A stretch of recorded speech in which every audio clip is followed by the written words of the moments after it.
दुनिया का सबसे बड़ा मुस्लिम देश भारत से ब्रह्मास्त्र खरीद सकता है। दरअसल बीते कई दिनों से मीडिया में इस तरह की खबरें प्रकाशित हो रही हैं कि इंडोनेशिया भारत के साथ ब्रह्मोस की डील कर सकता है और इसके लिए खुद इंडोनेशियन राष्ट्रपति के भारत दौरे की अटकलें भी लग रही हैं। माना जा रहा है कि इंडोनेशिया के राष्ट्रपति प्रबोवो सुबियांटो अपने भारत दौरे पर आ सकते हैं और वो 26 जनवरी के मौके पर विशेष मेहमान भी बन सकते हैं। हाल ही में भारत के नौसेना प्रमुख ने इंडोनेशिया का दौरा भी किया था, जिसके बाद इंडोनेशिया के रक्षा मंत्री के द्वारा ये जानकारी दी गई थी कि ब्रह्मोस जैसा एडवांस टेक्नोलॉजी पर बातचीत हुई है जो इंडोनेशिया के लिए सीखने और बढ़ने के मौके पेश करता है। जाहिर तौर पर इंडोनेशिया ने ब्रह्मोस का जिक्र करके ये बात साफ कर दिया है कि उसकी दिलचस्पी इस ब्रह्मास्त्र में है। चूंकि दुनिया के कई और देश भी भारत के साथ ब्रह्मोस की डील कर रहे हैं। फिलीपींस भारत से ब्रह्मोस ले चुका है। अगर इंडोनेशिया ये डील करता है तो वो दूसरा आसियान देश होगा।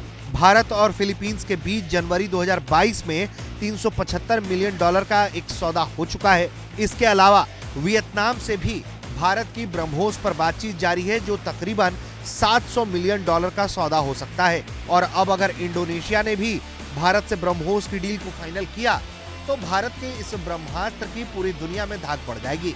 अब आपको बताते हैं कि दरअसल ब्रह्मोस पर सबकी नजर क्यों है।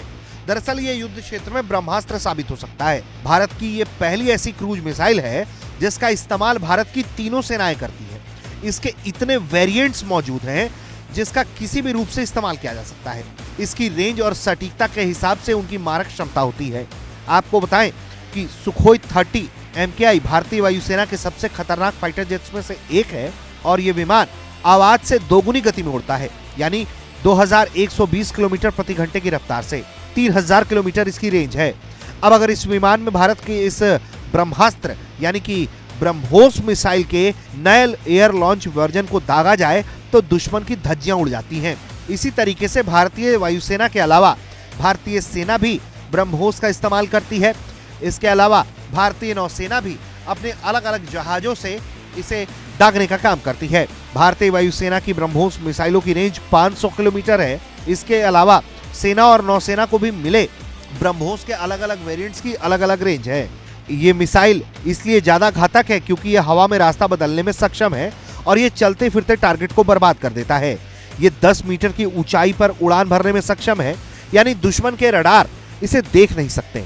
यही वजह है कि दुनिया के कई देश इस भारत के ब्रह्मास्त्र में अपनी दिलचस्पी दिखा रहे हैं और अब माना जा रहा है कि उसमें इंडोनेशिया भी शामिल हो गया है। ब्यूरो रिपोर्ट, भारत तक।